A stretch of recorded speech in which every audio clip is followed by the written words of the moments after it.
Olá, pessoal, sejam todos muito bem-vindos. Aqui é o professor Fábio Gentilini com vocês.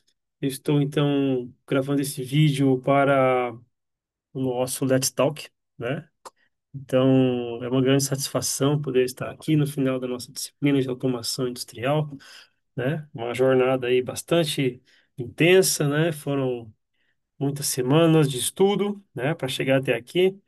E com base nas dúvidas que apareceram aí ao longo desse período, eu elenquei aqui uma explicação mais voltada para a atividade mapa, né? Acredito eu que vocês tenham tido maior dúvida nessa parte, né? Muito bem. Então, eu gostaria de acrescentar algumas coisas, mesmo que já exista lá um vídeo explicando, né, a atividade para vocês. Como nós estamos mais à frente, né, comparado ao início do módulo, nós já temos um pouco mais de maturidade dentro do tema. Então, eu consigo falar de uma maneira um pouco mais direta, né, sobre alguns assuntos com vocês, né? Uma vez que aqui o tema envolve para nós uma parte muito importante da automação, que é a integração. Então, a gente olha para a integração agora já entende, né? Então, fica mais fácil de abordar aqui com vocês. Então, dentro da nossa atividade mapa, eu já vou direto aqui para o diagrama permite então explicar melhor para vocês, no sentido não apenas da atividade mapa, mas para vocês levarem aí para a prática profissional de vocês essa esse conhecimento, né?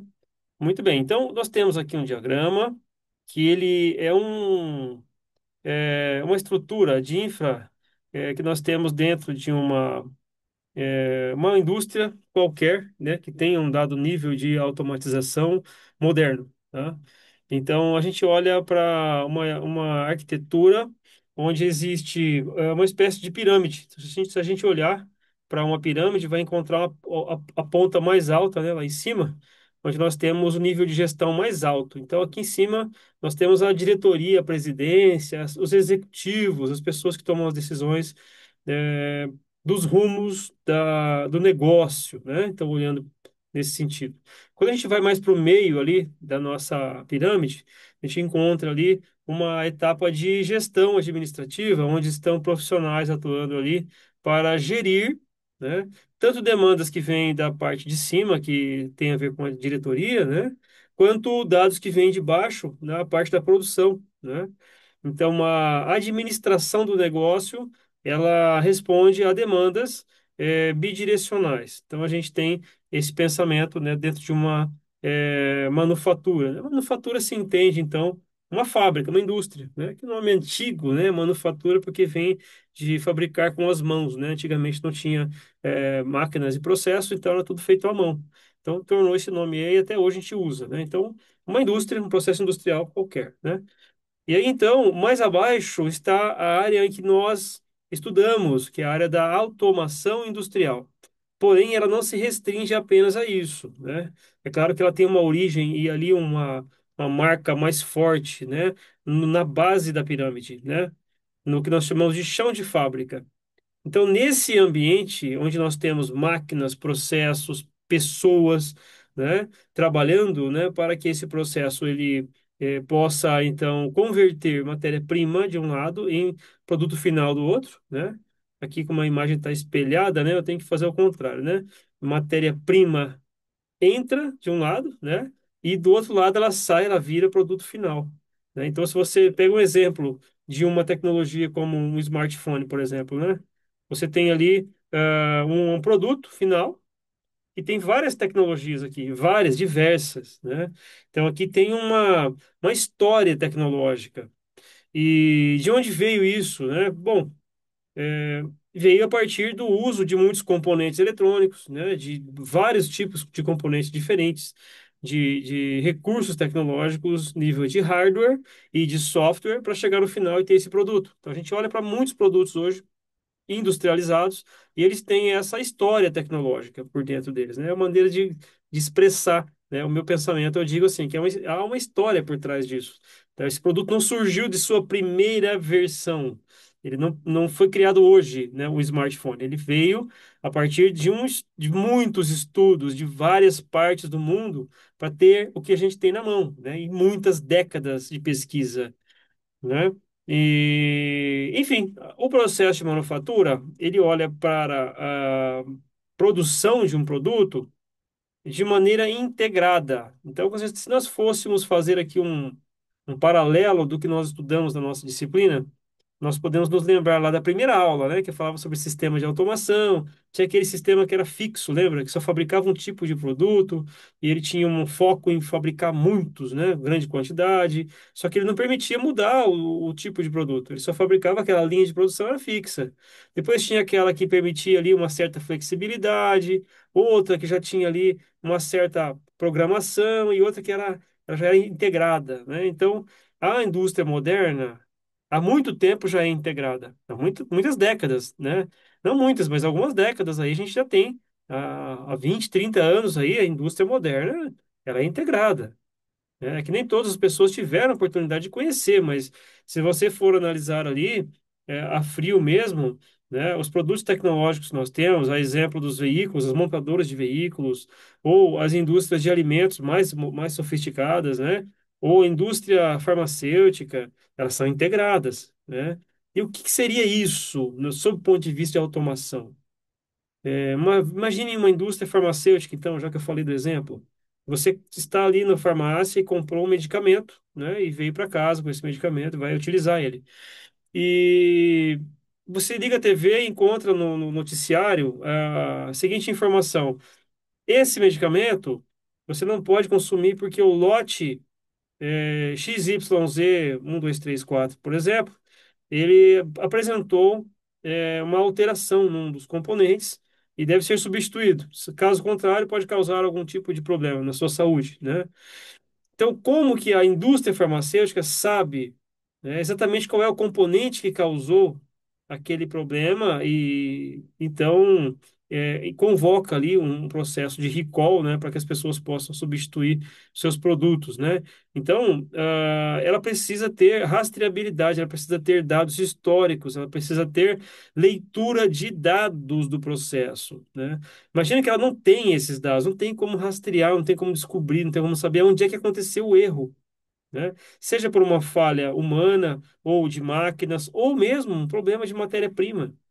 Então, para poder identificar rapidamente e saber para onde foi, para quais cidades foi enviado, né? Foram enviados esses lotes que foram fabricados, né? Eu preciso ter uma leitura desde o início, na da compra da matéria-prima, de todo o processo que está ocorrendo ao longo da fabricação, é, da embalagem, do transporte, né? Eu tenho que ter todas as etapas, elas têm que ter uma comunicação, né? Ocorrendo ao mesmo tempo, né? Então, eu preciso ter condições de acessar todo o histórico de fabricação de um produto. E eu só consigo fazer isso se eu tiver um sistema automatizado, né? De alto nível, que utiliza softwares, que utiliza recursos de hardware, que permitam, então, essa integração. Então, essa integração ela começa desde o primeiro momento em que você projeta seu produto. Então, você está desenhando o seu produto. Seja um produto mecânico, eu falo muito em objetos mecânicos porque é tangível, né? Você olhar para um objeto que tem forma física. Então, eu falo isso. Mas vamos pegar um exemplo aqui, tem um controle remoto aqui nessa sala, que tem formas, né? Vamos ver aqui, dá para ver. Ela tem um design, né? Tem uma tela, tem botões, então todo mundo vê isso. Ah, alguém desenhou isso, tá? Alguém desenhou vários diferentes, né? Sentou lá com a equipe para validar. Muitas pessoas deram palpites. Ah, deveria ser assim, deveria ser assado, vai usar tal material porque atende a essa norma ou a esse objetivo. Ah, porque vai ser vendido num país que tem um clima mais quente, um clima mais frio, e entre outros motivos. Chega-se ao material que vai ser feito esse produto aqui, né? As cores que vai ter esse negócio. Então, o design passa por várias etapas até chegar numa decisão. Ó, esse projeto, esse desenho aqui vai virar um produto, é um desenho. Tá ali na tela, é só um desenho, né? Então, o desenho de todas as peças é feito, projeto eletrônico, tudo é feito em nível de software primeiro. E uma vez que isso foi adiante, né, foi validado, ele vai virar um produto.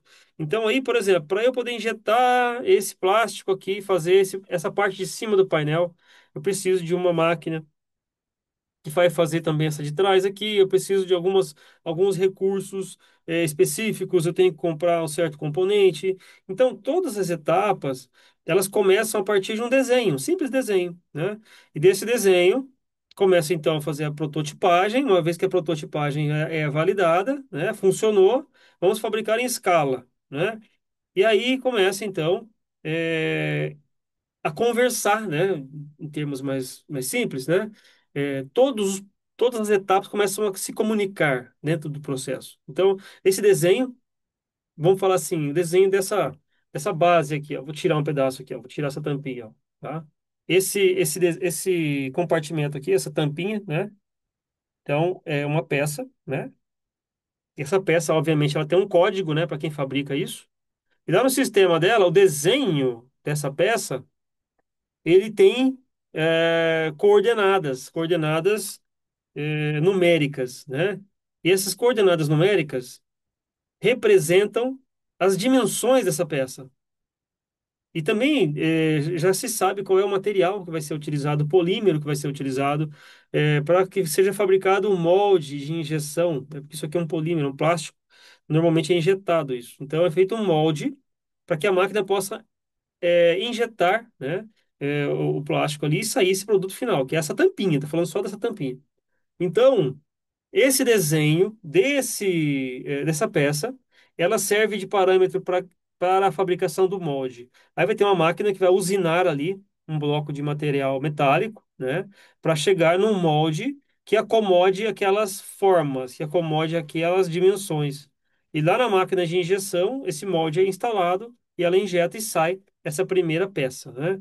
Então, pensando assim, nós temos uma sequência de operações, uma sequência de tarefas que devem ser realizadas para que nós possamos ter um produto. Então, isso parte de um desenho, esse desenho produz um código, né? Esse código é uma compilação de coordenadas numéricas que a máquina traduz para seus movimentos necessários e faz uma usinagem, exatamente como é o desenho que você vê.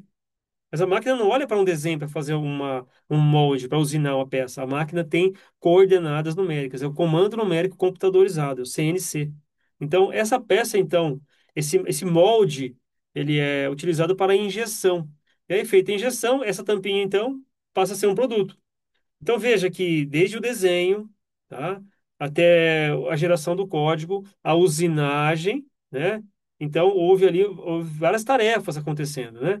Então, a partir do momento que você tem essa peça vai para um teste. Alguém vai testar isso lá para encaixar, para ver se está funcionando, se está certo. Uma vez que passa pelo teste, alguns vão passar, alguns vão estar com um defeito, né? Então você vai ter uma estatística de produção, alguns vão apresentar falhas, e aí o motivo da falha vai ser associado à falha, e aquele que não tem falha vai para uma estatística de peças conforme. Os que não são conforme vão para não conforme, né? E vão ficando ali, levantando uma estatística e melhorias com base no motivo que gerou a falha. Ah, a falha foi humana, ou então a falha foi da máquina, ou a falha foi da matéria-prima, né? E aí são feitas, tomadas, então, decisões estratégicas para melhorar ou a matéria-prima, ou a máquina, ou treinar melhor o ser humano que está ali operando o processo. Então, esses são exemplos apenas de uma tampinha, tá? Se você for fabricar qualquer coisa, é assim, tá? Muito bem. A tampinha que funcionou, que foi testada, ela vai para uma embalagem e ela vai para algum lugar, vai para um estoque. Esse estoque vai fornecer essa tampinha para compor o resto do gabinete do controle, né? Que vai ser montado mais adiante. Então, em paralelo com a fabricação da tampinha, é fabricado o painel superior, o painel inferior, né? É fabricada a placa eletrônica com os componentes. E lá na ponta, tudo isso é junto, é agrupado, formando o produto final, que é testado depois ele é embalado, vai para um outro estoque, e aí nesse outro estoque vai para um cliente, por exemplo, juntamente com o equipamento que ele vai acionar, que nesse caso é um controle remoto. Bom, e aí tudo isso produz dados, todas essas etapas que eu falei produzem dados estatísticos, dados que são armazenados na base do sistema. Então, isso que eu estou falando para vocês aqui, tratando em produção mesmo, né? Esses dados permitem entender quando foi fabricado, quando foi validado, quando foi testado, quando foi, colocado dentro de um estoque, quando que foi para um cliente, qual é esse cliente, para qual país, qual cidade, e assim por diante. Então, tem-se um registro de tudo isso. Agora, a questão é como é possível monitorar o funcionamento automático de uma produção sem recursos tecnológicos que consigam mensurar eh, variáveis importantes nesse processo. Então, por exemplo, a máquina que faz a injeção do plástico, ela consome polímero, né? Esse polímero, ele é um material sólido que é aquecido, se transforma num estado praticamente líquido, né? Não é líquido, mas é quase isso, para que ele possa fluir por dentro do bico de injeção e assumir a forma do molde. Então, para isso, precisa controlar a temperatura que está envolvida nesse processo. Não é qualquer temperatura. Se eu acelerar demais o processo, aquecer demais, eu torno esse polímero mais duro, talvez, do que deveria ser, menos maleável. E quando submetido a uma queda, ele vai quebrar, ele não vai ter as propriedades mecânicas que aquele polímero deveria ter, aquela tampinha deveria ter. Talvez ela devesse ter uma elasticidade, uma plasticidade maior, tá? E aí, quando você aquece demais ou de menos, você altera essas propriedades. Então é complexo. A fabricação envolve métodos de fabricação, materiais de fabricação e controles sobre cada uma das etapas. Então, com certeza, cada tampinha dessa vai ter ali um relatório que foi armazenado da temperatura ao longo da fusão desse polímero para produzir ele. Porque se a pessoa fabrica, por exemplo, 2.000 tampinhas, 2.000 controles, né? E comercializa e começa a ter um problema em todos eles, começa a trincar o material, porque submetido a uma temperatura, ele começa a quebrar, ele começa a apresentar um comportamento anômalo, a empresa tem que substituir, tirar, corrigir esse problema, né? Uma vez que a reputação da empresa, ela se dá com base na quantidade de vezes que ela consegue reproduzir um produto sem problemas, sem defeitos. Se o produto que ela vende tem problema, a próxima vez a pessoa não vai comprar mais daquela marca, não é isso? Não é assim que a gente faz? Então, a ideia aqui é a gente entender que existe uma relação muito forte com a matéria-prima, o método de fabricação e a satisfação do cliente final lá na ponta. Então, o processo de automação não é só um processo que faz funcionar a máquina. Ele tem um compromisso muito forte com a entrega final do que se produz, né, automaticamente falando. Então, para isso, existe a integração, essa conversa, essa comunicação entre cada etapa do processo. Então, chegou a matéria-prima, essa matéria-prima consiste em dados, tá? Esses dados são num dado formato. Então, eu tenho ali características dos produtos que vão ser utilizados na fabricação, por exemplo, né, os insumos, seja lá o polímero, seja os fluidos necessários ali para o meu processo industrial funcionar. Eu tenho que manter controle sobre variáveis importantes, como temperatura, como a densidade, por exemplo, né? Muitas vezes eu tenho ali uma vazão, né, de um fluido que tem uma densidade variável com a temperatura, né? Eu tenho fluidos que dependem de transporte por meio de sistemas isolados. Eles não têm condições de ter contato com o ar atmosférico por conta da umidade do ar e assim por diante. Então, muitas variáveis envolvidas para você chegar com o produto final, né, e pegar e usar algo que é funcional, tá? E tudo isso tem que ser armazenado em dados históricos. Dados históricos, então, vêm de softwares historiadores, né? Esses softwares eles não estão necessariamente no chão de fábrica. Eles vão estar utilizando as bases que estão nos servidores de dados. Os servidores podem estar ali no nível de gestão. Então, o servidor serve para armazenar os dados produzidos no chão de fábrica, tá? Então, a indústria tem ali sensores, atuadores, controladores o tempo todo produzindo dados. Então, esses dados, eles têm um volume muito grande, tá? Então, esses dados, eles são armazenados, tem processo que é contínuo, roda 24 horas por dia. Então, 24 horas por dia, ele está fazendo leitura de rotação de eixo de máquina, ele está fazendo a leitura da temperatura, da vazão, do nível da pressão, de várias pressões, de vários níveis, de várias temperaturas de processos, tá?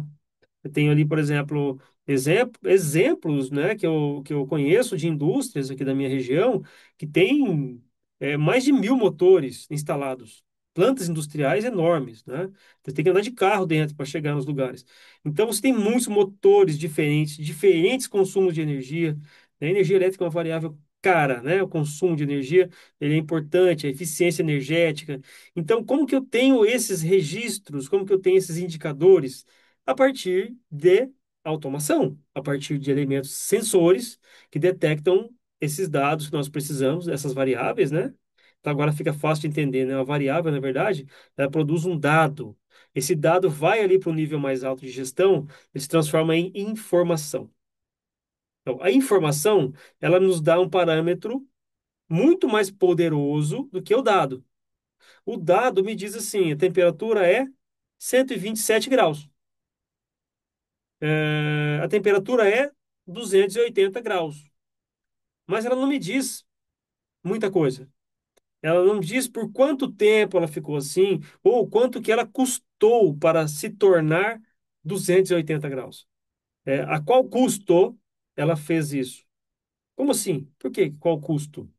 É muito simples. Você não produz energia de graça. Você precisa gastar alguma coisa, né? Energia, ela não se cria. A gente sabe disso. Ninguém conseguiu criar energia até agora. Você consegue transformar energia, né?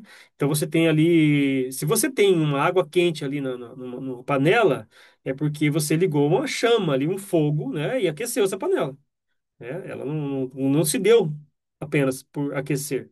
Houve uma troca de calor ali, né? Se você tem uma turbina que gira e produz energia elétrica a partir de uma máquina síncrona, o movimento dessa turbina vem do vapor aplicado nas aletas ali da turbina.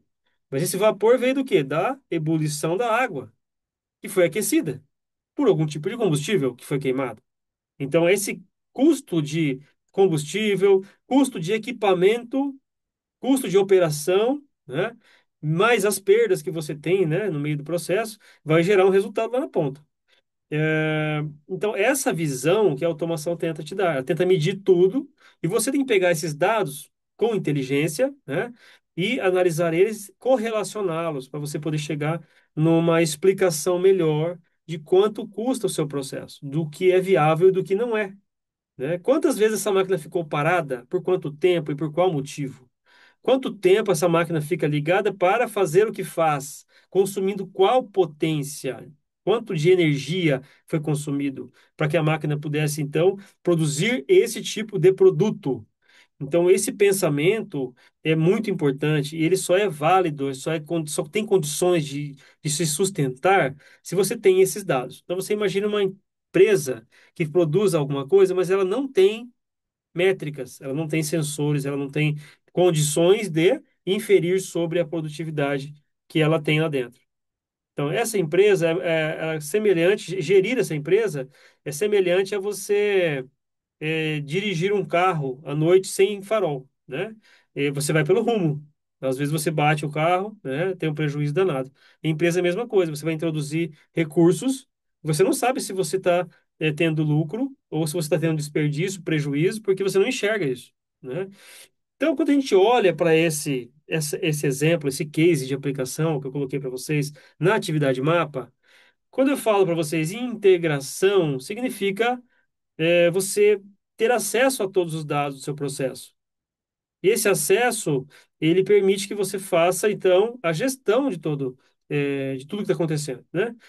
E mais interessante, esse acesso depende do quê? Depende de dispositivos tecnológicos que, por sua vez, possuem recursos de comunicação em rede. Então, desde o nível industrial, os field buses que nós conhecemos, né? Aí nós temos várias classes de rede. A gente tem rede que é mais voltada para dispositivos em nível de bit, onde o nível de controle também é mais simples, né? Então, você tem ali os sensor buses, né? A exemplo da tecnologia ASI, né? Atuador Sensor Interface, que é um tipo de rede que trabalha ali nesse nível. Depois nós temos ali um pouco mais elaborado a etapa de controle dele, mas já em nível de byte, a gente tem ali as redes que são dedicadas, né, a dispositivos que podem medir temperatura, nível, vazão. Eu posso ter comunicação de IHMs, entre CLPs, por exemplo, inversor de frequência, soft starter, né? Aquilo que a gente chama de CCM, né? Centro de controle de motores, né? Então, esse tipo de rede já é diferente da sensor bus. Ela tem mais complexidade. É o nosso device bus. Dentro da família device bus, tem muitos protocolos ali dentro, de exemplo, né? É o próprio device net, tá? O Ethernet industrial, Modbus, nós temos ali o Profibus DP, entre outros. Então, essas redes de diferentes marcas e fabricantes, elas têm uma proposta de interligar dispositivos, tá? E tem no nível mais alto de controle, também com um pouco mais de dados ali, né? Os Profibus, que é o Process Field Bus, que são redes mais para processo industrial, tá? Então, nesse universo de três classes de rede que eu citei aqui, esse último tem ali, por exemplo, a rede, eh, podemos citar o Foundation Field Bus, o Profibus PA, tá? São exemplos. Esses três grandes classes, né, que definem aí o universo das redes industriais, independentemente de marca, modelo, tecnologia ou protocolo de rede que eu citei para vocês, o dado tem que ser o mesmo, tá? Se ele está lendo a temperatura, o pessoal que está lá na diretoria, ele não quer saber a temperatura, ele quer saber a causa que essa temperatura tem sobre as metas de venda desse produto que está sendo fabricado, né? Só que é diretamente impactado. Então, a diretoria não quer saber qual que é, por exemplo, a vazão ali no processo de mistura de insumos, né? Ele não quer saber qual que é a viscosidade do material, a turbidez do líquido que está sendo utilizado. Ele quer saber se o produto dele está competindo no mercado, se ele tem um crescimento de acordo com o que deveria ser. E se não tem, por que que não tem? Então aí desce para olhar por que que não é e chega nos problemas. E os problemas estão lá porque você tem dados, tem visibilidade, tá? Então essa visão tem que ser transparente, tem que ser vertical, tá? Para que tudo possa funcionar muito bem, tá? Então, falei um pouquinho sobre chão de fábrica, né, e a importância desses dados, né? Falando sobre informações, essas informações acontecem ali no nível de gestão, e para isso nós utilizamos bancos de dados para armazenar esses dados que vêm do chão de fábrica. Então, esses bancos de dados, eles estão armazenados, obviamente, em servidores, né? E eles têm vários módulos, né, distintos, né? Módulos que vão atender, por exemplo, controle de qualidade. Então, tem um módulo de banco de dados que analisa indicadores interessantes para controle de qualidade.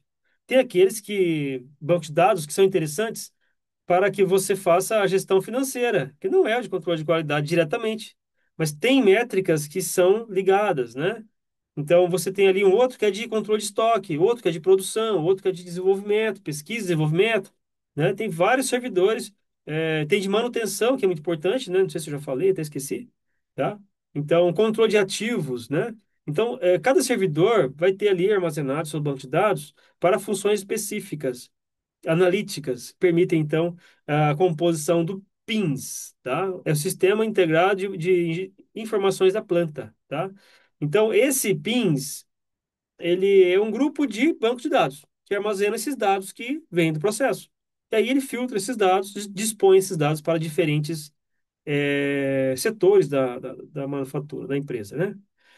E acima disso, nós temos o MES. O MES é o Sistema de Execução de Manufatura, né? Que ele faz o quê? Ele planeja o que vai ser produzido, o que é necessário para produzir. Então, quanto tempo vai levar para produzir, quantas pessoas trabalhando, qual é o espaço que você precisa, qual a quantidade de insumo, qual o tempo para comprar esse insumo e chegar e produzir, né? E como que você consegue entregar isso aí para o seu cliente, com quanto tempo, né? Então, o MES gerencia tudo isso, mas ele precisa acessar as bases que vêm lá do chão de fábrica, que está nos servidores, né? E além disso, que vem do PINS.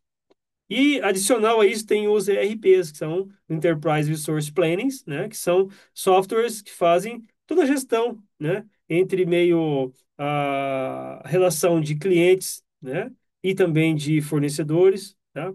Então é uma relação bastante interessante essa, porque o cliente final ele quer um produto, né? E o fornecedor fornece os meios para que isso aconteça. Ele te vende a matéria-prima, né? Sem matéria-prima, não tem produto. Se não tem produto, não tem como atender o cliente final, né? Então é uma relação muito interessante. E aí o ERP, ele trabalha com isso. A gente trabalha também com a parte financeira, a parte de controle fiscal, contas a pagar, entre outras coisas, né? Compra de matéria-prima, é assim por diante. Então, o ERP conversa com esse PINS, conversa com esse MES, todo mundo tem comunicação, né, para que a manufatura funcione de maneira harmoniosa, né, e assim você consegue gerir o processo. Então, isso é um processo de manufatura integrado, tá? Com base nisso, as questões, eu acho que vocês entenderam bem, as questões da atividade mapa, pede, em alguns casos aqui, ó, para você demonstrar, tá? Então, a demonstração, sob meu ponto de vista, leva em consideração você apresentar sempre um fato e uma justificativa para esse fato. Então, se você precisa demonstrar como ocorre o acesso transparente aos dados do processo, né? Tenta lembrar de que eu acabei de falar para vocês, tá? Como que é transparente? Olha o exemplo que eu dei agora há pouco, tá? Então, é justamente isso que eu quero que você coloca. Coloca o que é essa questão da transparência e como ela ocorre e o porquê disso. Pronto, é assim que responde, tá? Então, demonstrar significa isso, você dizer o que é e o porquê é, né? Dando algum tipo de subsídio, né? Que comprove essa informação, né? A questão também do PINS e do MES, acabei de falar para vocês aqui como que é essa questão do PINS e do MES, tá? Se você não foi muito rápido, volta o vídeo aqui, olha de novo, tá? Mas estou explicando isso aqui para vocês, tá? O PINs são vários bancos de dados que reúnem os dados do processo para você poder usar da maneira que for necessária. E o MES ele executa a manufatura com base nesses dados do PINS. E você tem ali softwares que são historiadores, softwares que armazenam como foi a produção no passado, no dia anterior, na semana anterior, no mês anterior, no ano anterior, na década anterior, né? Então você olha tudo o que aconteceu no histórico de produção. Você consegue daí tomar as devidas precauções com base no que foi aprendido, né? Com essas experiências. Na questão 3 eu peço para você aqui identificar para cada item dado da família, a família de rede que atenderia a conexão, né? Então, eu até falei sobre isso agora há pouco, né? Sobre essas redes. Então, é só você lembrar do que eu falei agora há pouco e você consegue responder facilmente. E na questão 4 para demonstrar o significado do termo integração de dados, que é a cereja do bolo, né? É o tema que eu acabei de explicar, que engloba toda essa aula de hoje, tá ok? Então, pessoal, eu acho que é isso. Vamos ficando por aqui. Se vocês tiverem dúvidas, tá? Não deixem de nos acionar. Terei o maior prazer em estar ajudando vocês nesse sentido, né? Espero que tenham gostado desse vídeo e conto com vocês aí. Nós temos aula ainda semana que vem. Então, um grande abraço e até mais. Tchau, tchau.